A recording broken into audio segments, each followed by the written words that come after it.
आई भैया वो माई के दरबार में यही नवरात्र के दिन में बबुआ वो माई के दरबार में एगो बालक गइल बा और वो माई से गुहार करता कि ये माई आज तारा आवे के बा और सगरी सजीता और अपन बालक के लाज बजावे के बा माई। तो देखी वो माई से कहा ना अरे अरे जी करिले अरे विनती करिले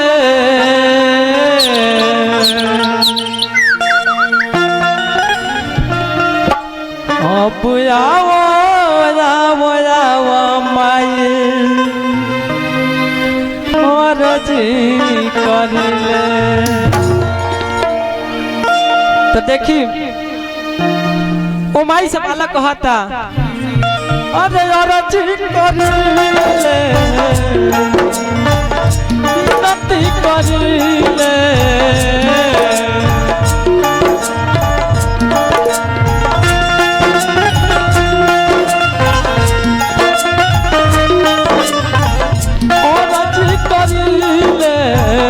विनती करिले अब आओ आओ मरजी करिले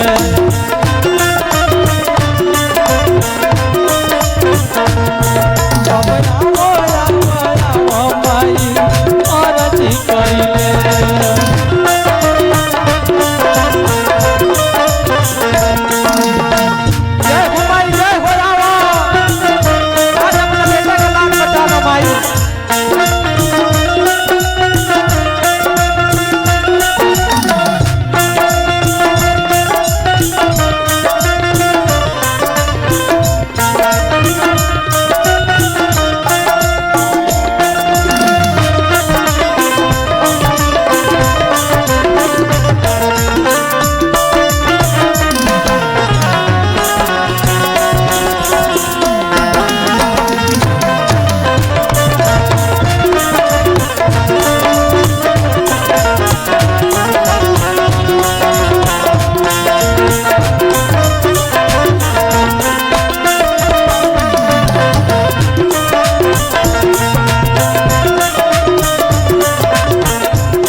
देखियो बालक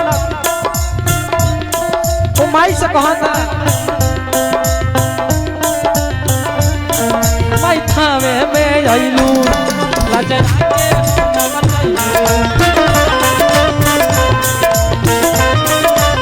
रहसू के मस्तक फार हस पापा के कइलू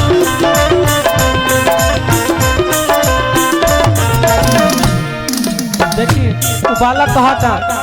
कि माई तू थावे में आइलू अपन बेटा का लाज बचैलू और आंसू के मस्तक फाड़ के देखैलू और सब पाप के नाश कैलू माई। तो माई से बेटा गुहार करता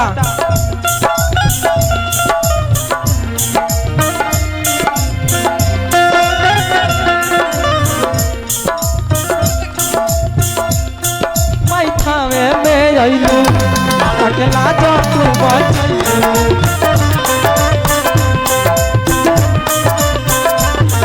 रसू के मस्तक मार नस पापा के कइलू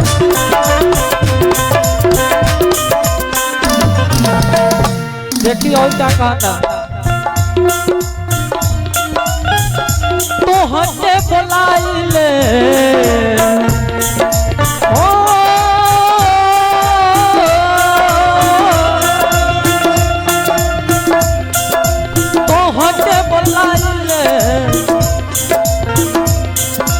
विनती करिले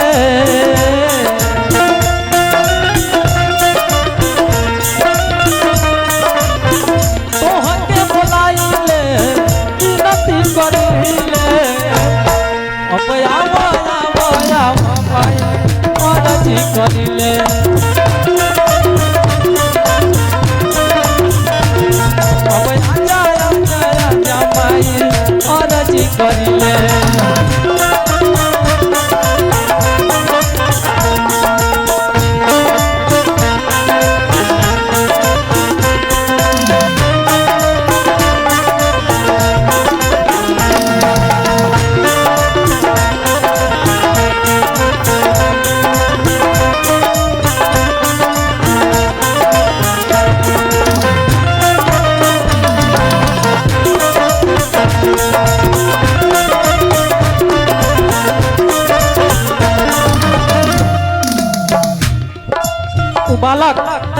से कहते हैं कि माई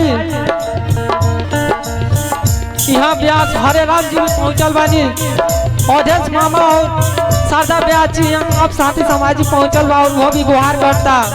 तो माई से कहता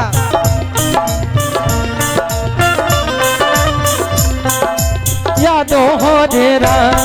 गुड़ करे ले तोहार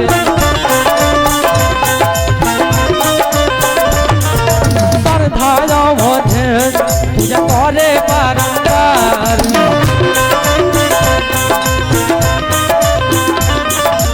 यादो हो डेरा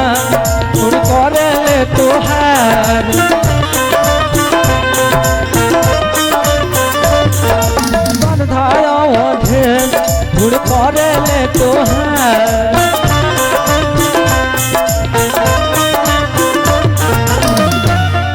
देखियो लास्ट बार लड़का कहते कि ये माई आज हमरो के लाज बचाओ माई तो कैसे कहता वो लड़का सुंदर बोलू ओ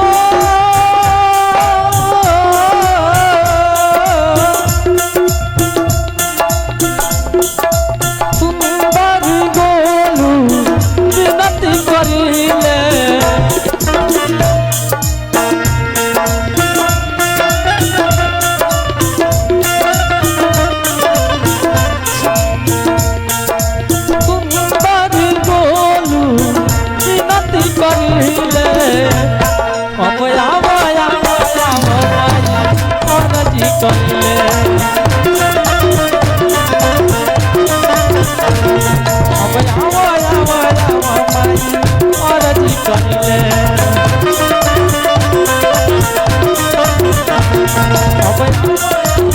और जी कर ले